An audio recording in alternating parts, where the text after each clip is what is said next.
एक साधक ने प्रश्न पूछा है। ये कहते हैं कि मैं करुणा अपने अंदर जगाना चाहता हूँ। मैं अपने अंदर प्रेम को जगाना चाहता हूँ। अथक प्रयास कर रहा हूँ।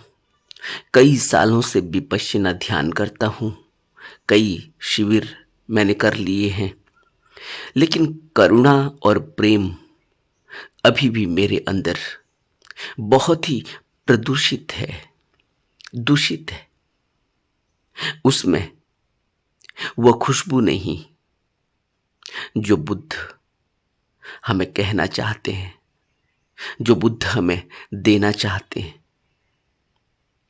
यह करुणा और प्रेम कैसे हमारे अंदर पैदा होगा? मेरे ध्यान करने में कहाँ कमी है?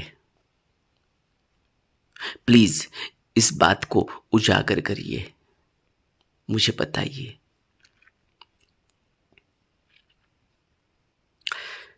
करुणा और प्रेम जिसको बुद्ध ने जिस अर्थ में कहा और जो हमें करके दिखाया, अपने उदाहरण से, अपने जीवन जीने के तरीके से, वह अगर हम अपने अंदर पैदा करना चाहते हैं तो उसके लिए हमें बुद्ध की ही तरह अपने जीवन को ढालना होगा। क्या भेद है बुद्ध में और हम में? यह समझने की कोशिश करनी होगी और यह भी समझने की कोशिश करनी होगी कि बुद्ध के अंदर जो ऊर्जा बह रही है, वही ऊर्जा हमारे अंदर भी बह रही है। लेकिन हम बुद्ध की ऊर्जा को अलग मानते हैं और अपनी ऊर्जा को अलग मानते हैं। यह ऊर्जा अलग क्यों हो गई? यह ऊर्जा अलग हो गई क्योंकि हमने अपने को अलग माना हुआ है। हमने अपनी एक अलग आइडेंटिटी बनाई हुई है। हमने अपना एक अलग धर्म बनाया हुआ है, अलग रिलीजन बनाया हुआ है, जिसको मजहब कहते हैं। हमने अपनी अलग जाति बनाई हुई है। हमने अपना अलग समाज बनाया हुआ है। हमने अपना अलग देश बनाया हुआ है। हमने अपना अलग परिवार बनाया हुआ है। समझने की कोशिश करो। यह सब हमने बनाया भी और हमें मिला भी। हमें पैदा होने से ही मिल गया बहुत कुछ, और फिर हमने उसमें और ऐड ऑन कर दिया और जोड़ दिया, और हम एक अलग बन गए, एक अलग आइडेंटिटी बन गए। अब इस आइडेंटिटी को कैसे तोड़ेंगे? बुद्ध इसीलिए तो कहते हैं कि मैं तो एक मनोचिकित्सक हूं और मेरा काम है मन की चिकित्सा करना। जब मन की चिकित्सा हो जाएगी तो जो मन स्वस्थ हो जाएगा वह तब समझेगा कि स्वस्थ मन क्या होता है। लेकिन अगर कोई अभी बीमार मन है, उस बीमार मन को अभी हम स्वस्थ मन की बातें बताएं तो उसके अंदर एक और कल्पना पैदा हो जाएगी। वह अभी स्वस्थ मन को नहीं समझ पाएगा क्योंकि वह बीमार है। उसकी बीमारी को दूर करना होगा। जब उसकी बीमारी दूर हो जाएगी तब जो उसके अंदर बचेगा वह उसका अनुभव करेगा, उसी को स्वस्थ मन कहेगा। और अगर हम उसे स्वस्थ मन का पाठ पढ़ाना शुरू कर दें,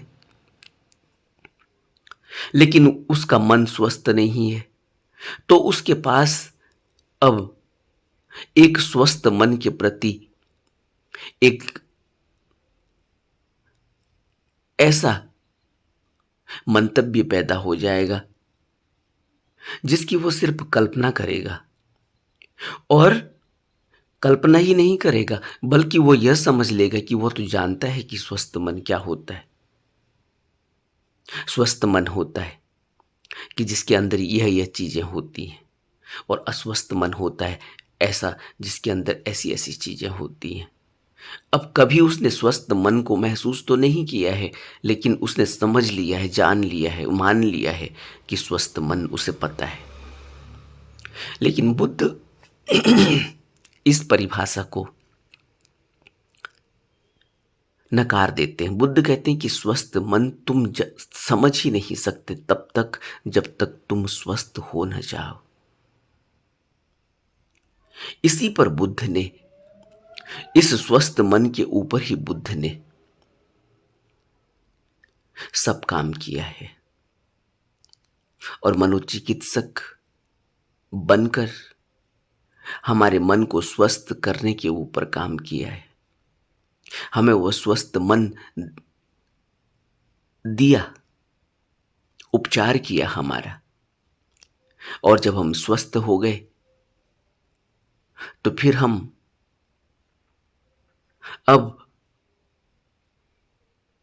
इंडिपेंडेंट होकर, स्वतंत्र होकर उस स्वस्थ मन के सहारे जब यात्रा करेंगे तो वहीं पहुंचेंगे जो बुद्ध का अंतिम उद्देश्य है, बुद्धत्व, निर्वाण, समाधि, मोक्ष। आज हम कहां खड़े हैं? हम उस ऊर्जा को अभी समझ ही नहीं रहे। उस ऊर्जा में, उस ऊर्जा के बहाव में हम बह ही नहीं पा रहे, क्योंकि हमने अपने को बिल्कुल ही अलग थलग कर लिया है। एक छोटे से गेहूं के दाने को देखें, उस गेहूं के दाने की ऊर्जा, कैसे उसके अंदर वह ऊर्जा संग्रहित है, क्योंकि उस गेहूं के दाने से हमारा जीवन चलायमान होता है, हम जीवित रहते हैं, ऊर्जा हमारे अंदर बह रही होती है उस गेहूं के दाने से। दूसरी ओर हवा से हम जीवित रहते हैं, हवा से हमारे अंदर वो ऊर्जा बह रही होती है जो हमें आगे की ओर हमारा जीवन चलायमान करती है। पानी के अंदर वो ऊर्जा है जिसकी वजह से हमारा जीवन चलायमान होता है, हम जीवित होते हैं। अग्नि में वो ऊर्जा है। इसीलिए तो ज्ञानियों ने कहा कि पत्ते पत्ते में भगवान है। अब भगवान जब कह दिया तो साकार की बात हो गई, है तो कहां है, दिखता नहीं। बुद्ध निराकार की बात करते हैं, ऊर्जा। गेहूं के दाने में जो ऊर्जा संग्रहित है उसको किस तरह से हम तोड़ते हैं, और फिर वही ऊर्जा किस तरह से अलग अलग रूपों में बहती है, अलग अलग रूप लेती है, अलग अलग रूप लेकर अलग अलग तरीके से इस पूरे कायनात में चल रही होती है, यह भी हम देखते हैं। आप देखो, गेहूं के दाने को हम तोड़ते हैं, सबसे पहले तो एक ऊर्जा का इस्तेमाल करना होता है। वो ऊर्जा क्या करती है? वो ऊर्जा उस गेहूं के दाने को तोड़ती है। हम उसे चक्की में ले जाते हैं, चक्की बिजली से चलती है। बिजली की वह तपिश, बिजली की वह ऊर्जा जब उसको प्रेस करती है तो वो टूट जाती है। वो गेहूं जब टूटता है आटा बन जाता है।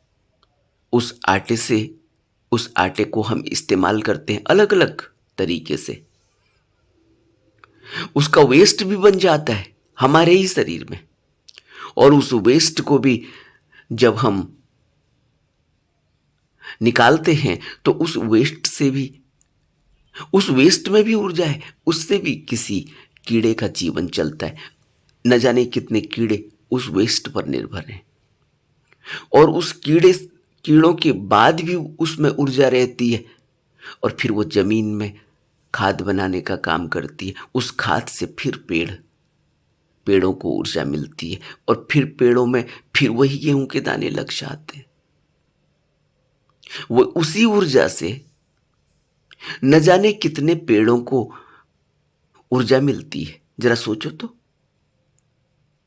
यानी अगर वही वेस्ट, वही खाद को फिर अगर गेहूं के दाने में डाल दिया जाए तो वो फिर पेड़ बन जाता है, गेहूं का पेड़, फिर उसमें गेहूं लग जाता है। यह ऊर्जा इस तरह से घूमती है, जाती कहीं नहीं, रूप बदलती है। और एक ही ऊर्जा न जाने कितनों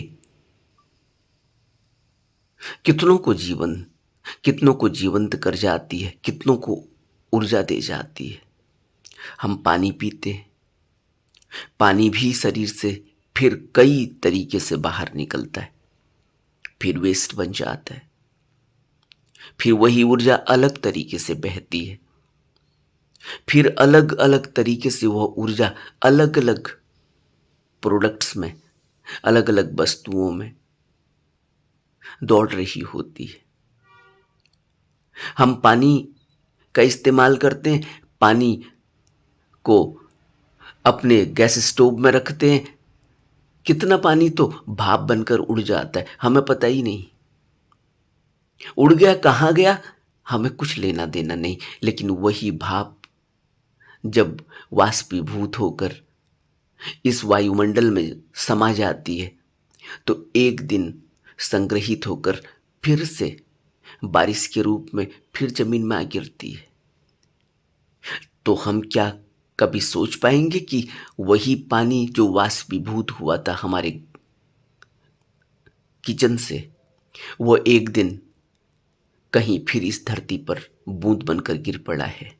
उसको हम बारिश कहते हैं, उसको हम बर्फ कहते हैं, उसको हम ओला कहते हैं, उसको हम न जाने कितने नाम और दे सकते हैं। फिर वही ऊर्जा, फिर उसी पानी को हम पीते हैं। यह चक्र चल रहा है, कभी न खत्म होने वाला यह चक्र, यह ऊर्जा। हम यही ऊर्जा हैं, लेकिन हमने क्या कभी इस ऊर्जा को माना?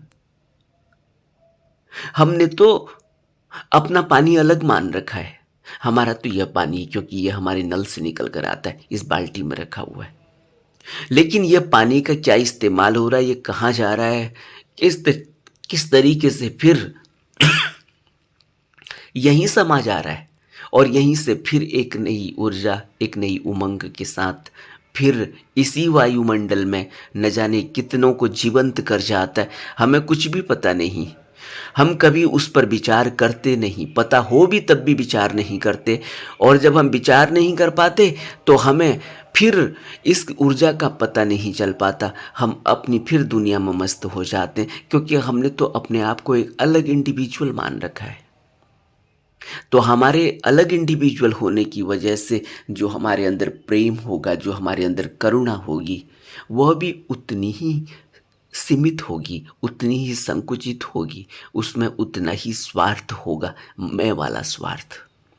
इसीलिए जो इन्होंने प्रश्न पूछा है, मेरी करुणा, मेरा प्रेम बुद्ध की तरह खिल सके, वह भी शुद्ध हो सके, निस्वार्थ हो सके,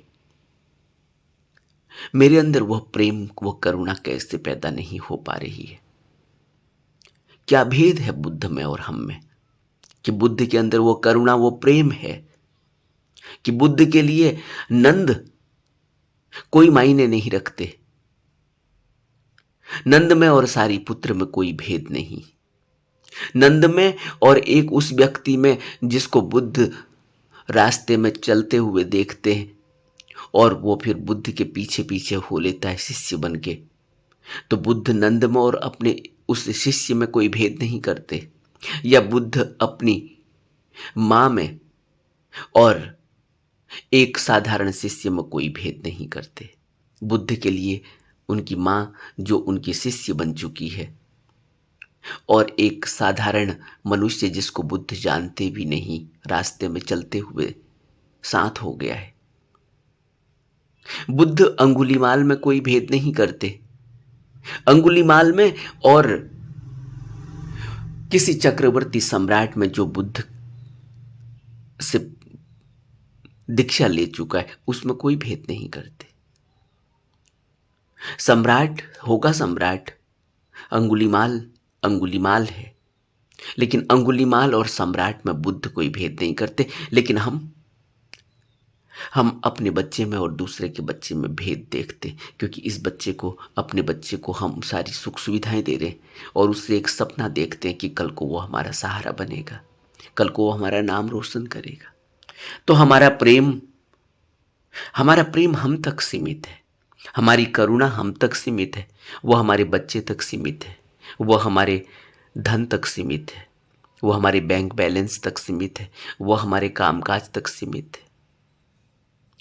और बुद्ध की करुणा और बुद्ध का प्रेम इसीलिए इतना फैल रहा है।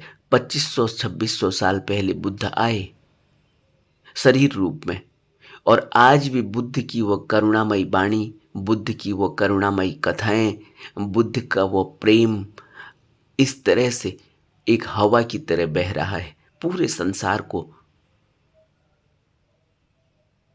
जीवंत कर रहा है। और हम आकर न जाने कितनी बार मर गए इन 2500-2600 सालों में, न जाने कितनी बार हमने बुद्ध के गुणगान गाए, लेकिन उसके बावजूद भी हमारे अंदर बुद्ध की वो करुणा या बुद्ध का वो प्रेम नहीं आ पाया, जबकि संभावना पूरी है। बुद्ध कहते हैं कि कोई भी ऐसा नहीं है इस कायनात में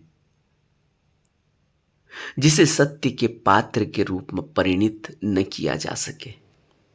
सोचो, बुद्ध के लिए कोई भेद नहीं कि कोई अंगुलीमाल है तो वो कैसे बुद्धत्व को उपलब्ध होगा, और कोई राजा है या कोई बिल्कुल ही सात्विक है तो वो बुद्धत्व को उपलब्ध होगा, लेकिन अंगुलीमाल नहीं होगा। बुद्ध कोई भेद नहीं करते,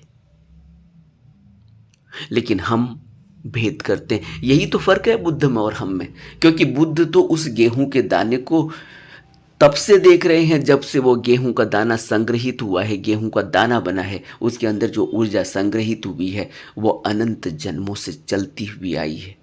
अनंत जन्मों से एक प्रक्रिया चल रही है, लगातार प्रक्रिया, कि वो गेहूं का दाना फिर बीज रूप में धरती पर पड़ता है, फिर उसमें उसी गेहूं के दाने की ऊर्जा, उसी गेहूं के दाने का जो वेस्ट जो जमीन पर गिरा था, उसी की के खाद से वो फिर उसी के पानी और उसी की हवा से वो फिर अंकुरित हो जाता है। कोई भेद नहीं है। हम में भेद है, हम उस गेहूं के दाने को थोड़ी देखते हैं। अब हमने तो उस गेहूं के दाने को पिसा लिया, उसका आटा बना लिया, उसको खा लिया, बात खत्म हो गई। हमें गेहूं का दाना थोड़ी दिखता है। किस किसान ने वो गेहूं का दाना उगाया, किस किसान के गेहूं के दाने को हमने कहाँ खरीदा, कहाँ हमने उसको पिसाया, और पिसाने के बाद हमने उसको खा लिया, उसके बाद क्या हुआ कौन जाने। लेकिन वो गेहूं का दाना, उसकी ऊर्जा कितनी अपार हो चुकी है, और इस पूरी कायनात में किस तरह से रोम रोम में बस रही है हम नहीं जानते। उसी गेहूं के दाने से हवा निकली, उसी गेहूं के दाने से पानी निकला, उसी गेहूं के दाने से ऊर्जा निकली, उसी गेहूं के दाने ने अनंत रूप में इस जगत में ऊर्जा को फैलाया है, हम नहीं जानते। सोचो तो, क्या हम सोच पाते हैं यह? हम नहीं सोच पाएंगे। इसी पानी में प्राण है, इसी पानी में आत्मा है। लेकिन हम सोचते हैं आत्मा तो हमारे शरीर में, बुद्ध इसको नकार देते हैं। और बुद्ध ने जब कहा कि ऐसी कोई आत्मा नहीं है जो तुम्हारे शरीर में है, तो बड़े बड़े पंडित ब्राह्मण उस समय के नाराज हो गए, जो वेदों के बड़े जानकार थे। और एक प्रथा प्रचलित हो गई कि बुद्ध ने आत्मा को नकार दिया। इस पानी से ही तो वह आत्मा निकल रही है, इस हवा से ही तो वह आत्मा निकल रही है, इस ऊर्जा से ही तो वह, यह ऊर्जा ही तो वह आत्मा है। लेकिन ऐसी मनगढ़ंत, ऐसे ऐसा मान लिया गया है, क्योंकि कभी जानने की कोशिश नहीं की, कभी अनुभव नहीं किया, कभी इतने गहरे में उतरे नहीं जहां बुद्ध हमें ले जाना चाहते हैं, जहां हमें ज्ञानी जन, गुरु, सतगुरु, सतपुरुष ले जाना चाहते हैं। तो एक बात हो जाती है कि एक मान्यता बनाई हुई है कि कोई आत्मा हमारे अंदर है, उस आत्मा की वजह से हम हैं, और वो आत्मा हमारी है, और उस आत्मा से हमारा जीवन चलता है। लेकिन यह नहीं समझ पा रहे हैं कि यह आत्मा तो पल प्रतिपल हमारे अंदर आ रही है और जा रही है। यह हवा से ही यह शरीर चल रहा है, यह पानी से यह शरीर चल रहा है, इस भोजन से यह शरीर चल रहा है, इन लोगों के मुलाकातों से, इन लोगों की बातों से, एक दूसरे के बात व्यवहार से यह शरीर चल रहा है। यह शरीर सिर्फ किसी ऐसी आत्मा से नहीं चल रहा जो शरीर के अंदर है और घूम रही है। इतनी सी बात हम नहीं समझ पाते, और न जाने कितने वक्तव्य, कितने मंतव्य किताबों पर किताबें भर गई, न जाने अनंत किताबें बन गई, अनंत लोगों ने अपने अपने तरीके से समझाने और बताने की कोशिश की, लेकिन उसके बावजूद भी न तो कोई आत्मा का पता चला, न तो कोई धम्म का पता चला, न तो कोई सत्य का पता चला। लेकिन सबने मान लिया कि ऐसा है। अब हमारी करुणा, हमारा प्रेम, और बुद्ध की करुणा और बुद्ध का प्रेम, ये दोनों अलग हो जाते हैं, क्योंकि बुद्ध की करुणा और बुद्ध का प्रेम तो शाश्वत है। पूरी कायनात उस पर टिकी है, और हमारी करुणा, हमारा प्रेम हम पर टिका हुआ है, हमारे बच्चे पर टिका हुआ है, हमारे गेहूं के दाने पर, उस गेहूं के दाने पर जिसको हम जानते नहीं, जिसके बारे में हमें कुछ पता नहीं। हमें क्या लेना देना, हम क्यों जाने, हम क्यों ये रिसर्च करें कि वो गेहूं का दाना अनंत जन्मों से, जब जब से भी ये सृष्टि बनी है, जब से भी इस कायनात में ऊर्जा पैदा हुई, ऊर्जा से यह सब कुछ चल रहा है, तब से वही गेहूं का दाना है। हम नहीं समझ पाते। बुद्ध इसको शून्य कह देते हैं कि वो शून्य है। अब और भी बात खड़ा हो जाता है, शून्य कह दिया, शून्य कैसे है, हम तो चल रहे हैं। शून्य का मतलब तो रुक जाना होता है, हम तो चल रहे हैं, पूरी कायनात चल रही है, ऊर्जा दौड़ रही है, तो शून्य कैसे हो गया?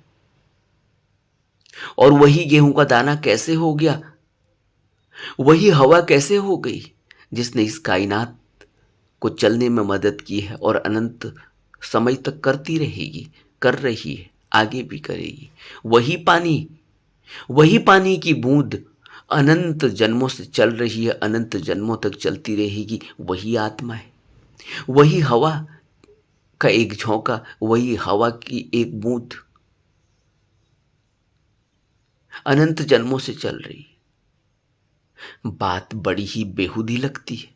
पानी के झरने, पानी के इतने बड़े बड़े ग्लेशियर, इतना बड़ा हिमालय, इतने बड़े पहाड़, अलग अलग पानी के स्रोतों से निकलता हुआ ये पानी न जाने कितनी नदियों को बनाते हुए समुद्र में, और न जाने कितने समुद्र में समाया हुआ है।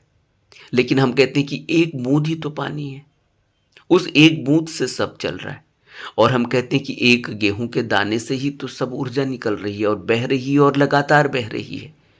इतने बड़े जंगल बन गए, इतने पेड़ बन गए, इतनी पूरी कायनात बन गई एक गेहूं के दाने से। बात समझ में नहीं आती। करुणा हम समझना चाहते हैं, प्रेम हम समझना चाहते हैं, लेकिन कभी हम यह समझ पाए कि हमारे मुंह से निकला हुआ यह शब्द यह किसी को इतनी चुभन दे सकता है, इतनी पीड़ा और इतना दर्द दे सकता है कि उसकी जान तक जा सकती है। और यही मुंह से निकला हुआ शब्द किसी का उत्थान कर सकता है, उसको आध्यात्म के चरम शिखर तक पहुंचा सकता है। क्या कभी हमने सोचा? करुणा और प्रेम हम ऐसे इकट्ठा करना चाहते हैं जैसे कि बाजार से बटोर बटोर कर हम वस्तुओं को इकट्ठा कर लेते हैं। हम बाजार से एसी ले आते हैं, फिर कहते हैं मेरी एसी की हवा है मेरे कमरे में। हम हवा को इस तरह से कैद और बंद कर देना चाहते हैं, लेकिन हम ये नहीं मान पाते कि हवा तो हमारी आत्मा है। कोई कह दे कि हवा आत्मा है, तुम कौन से इस शरीर में आत्मा की बात कर रहे हो? तुम्हारा मन तुम्हारी आत्मा है। तुम्हारे द्वारा जो ये कदम रखा जा रहा है ये तुम्हारी आत्मा है। तुम्हारे मुंह से जो शब्द निकल रहे हैं, तुम्हारे मुंह से, तुम्हारी नाक से जो ये हवा अंदर जा रही है और बाहर जा रही है, यही तुम्हारी आत्मा है। जब यह कह दिया जाए तो बड़ी पीड़ा होगी। कोई इसको बर्दाश्त नहीं कर पाएगा, स्वीकार नहीं कर पाएगा। हम क्या समझेंगे प्रेम को? हम क्या समझेंगे करुणा को? करुणा और प्रेम के लिए तो हमें, इसीलिए तो हम बुद्ध के अनुयायी बनना चाह रहे हैं। बुद्ध का अर्थ यहां सिर्फ गौतम बुद्ध से ही नहीं है। इसीलिए तो हम किसी ज्ञानी का अनुयायी बनना चाहते, किसी गुरु, सदगुरु, सत्पुरुष का अनुयायी बनना चाहते। अलग अलग रूपों में वो आए, लेकिन उनकी करुणा, उनका प्रेम तो एक ही है, एक ही गेहूं का दाना है। चाहे वो कृष्ण के समय में हो, चाहे वो उससे पहले 50 1,000 साल पहले से हो, चाहे वो आज हो, उसी गेहूं के दाने की ऊर्जा है। लेकिन हम कहेंगे कि क्या बकवास है। वही एक पानी की बूंद तब से अनंत जन्मों से चल रही है, अनंत युगों से चल रही है, तब से चल रही है जब से यह आधार बना है, और आज भी चल रही है और आगे भी चलेगी। और जब बुद्ध कहते हैं कि वही शून्य है, तब भी था, आज भी है और कल भी रहेगा, उसी शून्य से हम निकले और उसी शून्य में समा जाएंगे। बात समझ में नहीं आती और हम भेद कर देते हैं। हम कहते हैं कृष्ण का प्रेम अलग और बुद्ध का प्रेम अलग, कृष्ण की करुणा अलग, प्रेम बुद्ध की करुणा अलग। और जब मैंने फिर कृष्ण कह दिया तो फिर अभी 2 4 कमेंट्स आएंगे उन लोगों के जिनका अभी विकास कितना हुआ होगा, जो अभी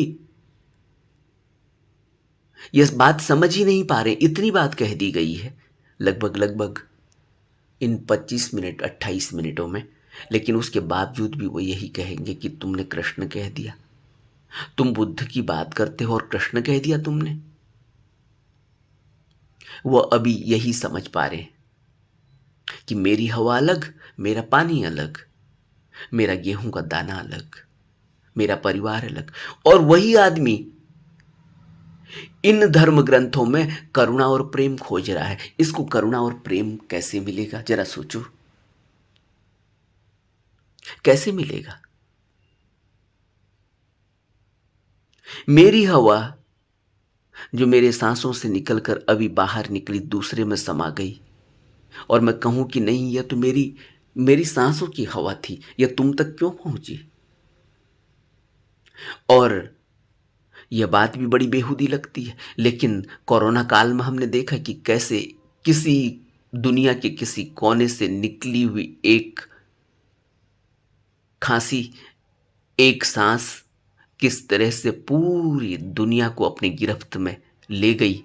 और उस सांस से निकला हुआ एक कीटाणु, एक वायरस, एक बैक्टीरिया किस तरह से पूरी दुनिया में समा गया, फैल गया। उसने म्यूटेशन कर दिया, न जाने कितने रूपों में, कितनी तरह से वो अलग अलग तरीकों से बदला, यह सब हमने अभी कोरोना काल में देखा है। इसके लिए हमें अलग से वैज्ञानिक रिसर्च करने की ज़रूरत नहीं होगी अब, क्योंकि यह हमने अपनी आँखों से देखा, इसको हमने जिया, इसको हमने अनुभव किया, इसमें हम रहे, इसमें हमने अपने को अलग-थलग पाया, इसमें हमने अपने को अलग-थलग करने की कोशिश की, लेकिन फिर भी हम नहीं कर पाए। फिर भी हमारे अंदर वो बैक्टीरिया, वो वायरस किस तरह से फैला है, किस तरह से गया है, किस तरह से हमने दवा ली, किस तरह से हमने अपने को बचाया। वह सिर्फ एक सांस से निकला हुआ था, किसी कोने से, दुनिया के किसी कोने से निकला होगा, किसी आदमी के मुंह से निकला होगा, कि किसी आदमी, किसी जानवर की सांस से निकला होगा, जहाँ से भी निकला होगा, लेकिन वो पूरी दुनिया में समा गया। और हम अपनी करुणा और अपने प्रेम को अपने तक सीमित रखना चाहते हैं, और हम यह कहना चाहते हैं कि मुझे क्या लेना देना कृष्ण से और महावीर से, मैं तो बुद्ध को मानता हूं, तो फिर मुझे कुछ नहीं मिलेगा। अगर कोई यह कहे कि मैं तो इस मजहब में पैदा हुआ, मुझे क्या लेना किसी और से, तो फिर मुझे क्या मिलेगा? मुझे इतना ही मिलेगा जितना मैं इकट्ठा कर पाऊंगा। और मैं क्या इकट्ठा कर पाऊंगा? मेरी क्या औकात है कि मैं कुछ इकट्ठा कर पाऊंगा? मेरे अंदर कितना है कि मैं इकट्ठा कर पाऊंगा? क्योंकि मैं तो अभी अपने सीमित दायरे में हूं। मैं अभी अपने को इतना, मैं अगर हूं तो मैं बहुत सीमित हूं, और जब मैं नहीं कहता तो फिर मैं असीमित हो जाता हूं, असीम हो जाता हूं। फिर मैं यही कहता हूं कि जो मेरी हवा है वो इस अस्तित्व की हवा है, जो मेरी करुणा है वो इस अस्तित्व की करुणा है। फिर मैं यह नहीं कहता कि मेरी करुणा मेरे बच्चे तक सीमित है, या मेरे कुत्ते तक सीमित है, या मेरे किसी और पेट तक सीमित है, या मेरे किसी समाज और देश तक सीमित है। मैं कौन सी करुणा और कौन से प्रेम को पाना चाहता हूं? ध्यान में जरूर यह भाव आया है जो इन्होंने प्रश्न पूछा है, कि मैं उस करुणा और उस प्रेम को अपने अंदर नहीं देख पा रहा हूं, नहीं पा रहा हूं, जिस करुणा और प्रेम को बुद्ध ने हमें बताया या सिखाया। लेकिन बुद्ध की करुणा और प्रेम तो असीम है। बुद्ध ने अपने को इतना असीम कैसे बनाया? बुद्ध की पूरी जीवनी हमारे सामने है। बुद्ध भी पहले सीमित थे और फिर असीम हो गए। अभी हम सीमित हैं, हम भी असीम हो जाएंगे, लेकिन उस असीम होने तक की यात्रा में बुद्ध ने जितने पापड़ बेले हैं, बुद्ध ने जितनी मेहनत, जितना अभ्यास किया है, हमसे तो बुद्ध ने उतना अभ्यास और उतनी मेहनत करने के लिए भी नहीं कहा। बुद्ध ने कहा कि तुम वह मत करना जो मैंने कहा किया है, मैंने बहुत हठधर्मिता की है, हठयोग किया है, तुम मत करना, उसकी जरूरत नहीं है। हमारे लिए तो बुद्ध ने आसान कर दिया प्रेम और करुणा को, उसके बावजूद भी हम नहीं समझ पा रहे। क्यों?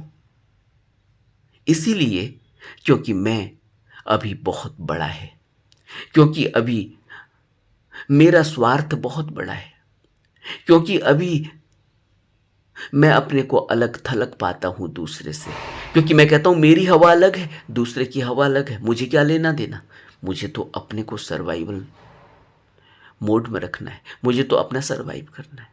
लेकिन मुझे यह पता नहीं कि मेरा सर्वाइव किसी दूसरे पर टिका हुआ है। अभी भी मेरा सर्वाइव किसी दूसरे के माथत है, किसी दूसरे के सहारे पर है, उस हवा और उस पानी की बूंद के सहारे है अभी भी। लेकिन मैं यही सोचता हूं कि मेरा पानी तो वह जो मेरे नल में आ रहा है, अब वो मेरा, मुझे क्या लेना देना दूसरे के घर में पानी आए या ना आए। तो बुद्ध हमें सीमित से असीमित तक की यात्रा में ले जाते हैं, सीमित करुणा और सीमित प्रेम से असीमित करुणा और असीमित प्रेम तक की यात्रा करवाते हैं।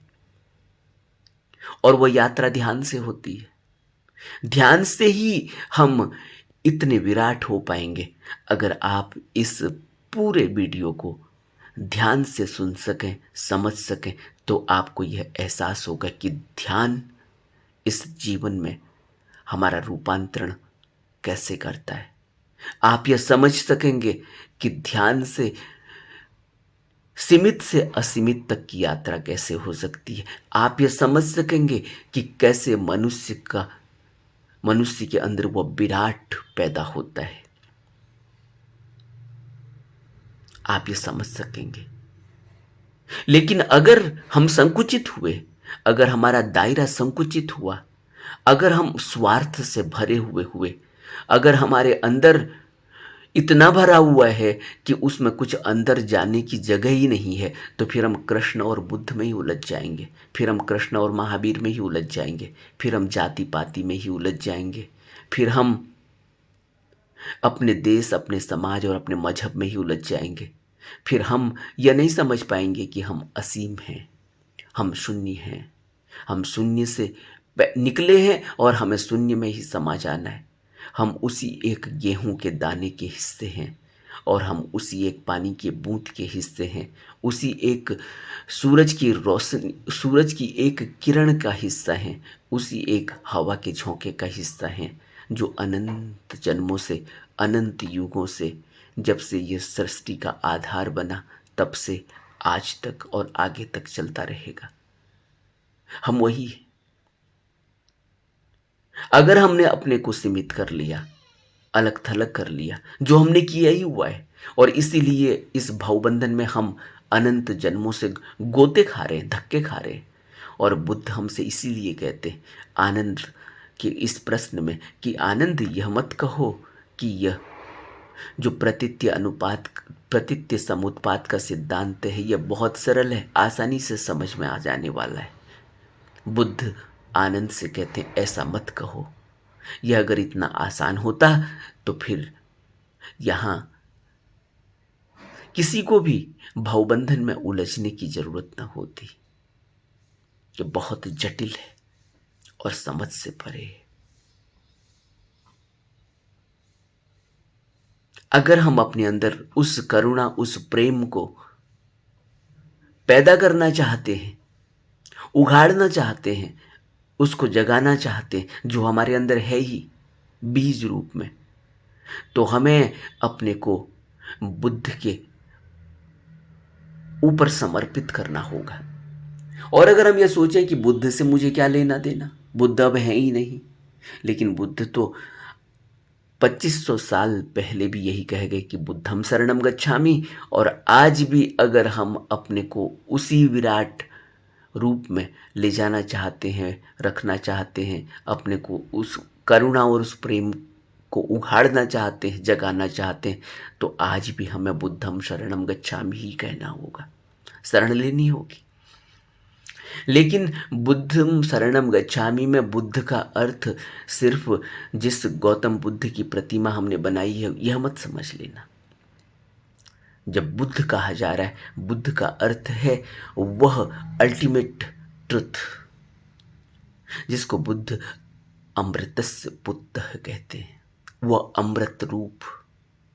उस अमृत रूप की शरण लेनी है। वह फिर तुम किसी भी गुरु, किसी भी सतगुरु, किसी भी सतपुरुष के चरणों में अपने को समर्पित कर दो। वो महावीर हो, बुद्ध हो, वह वर्तमान के कोई सतगुरु, सतपुरुष हो, सभी को उसी वर्तमान में अपने को शरण में दे रखना होगा, शरण में ढालना होगा, शरण में देना होगा। लेकिन हम शरण ले नहीं पाते। हम शरण अपनी टर्म्स एंड कंडीशन पर लेते हैं और हमारी शरण में कहीं ना कहीं हमारी इच्छा पहले आ जाती है।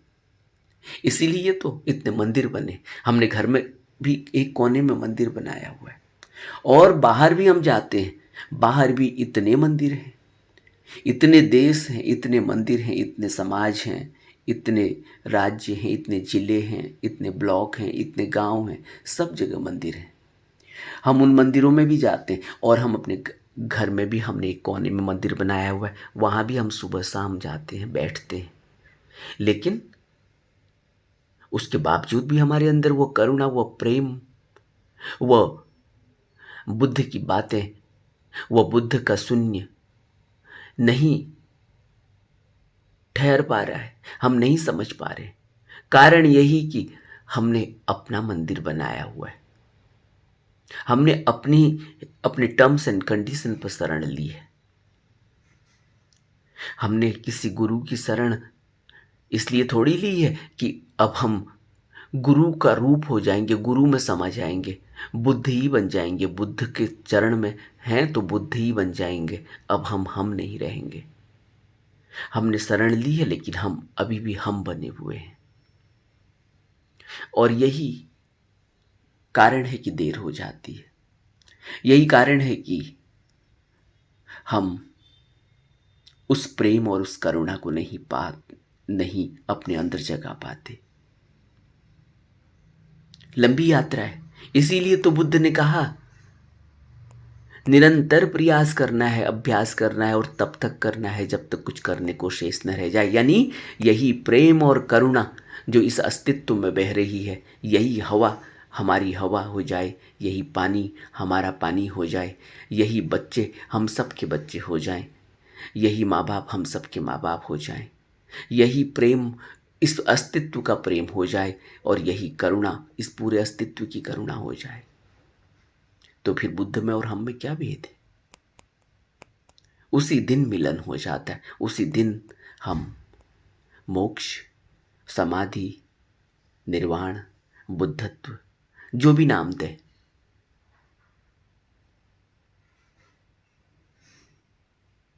नमो बुद्धाय।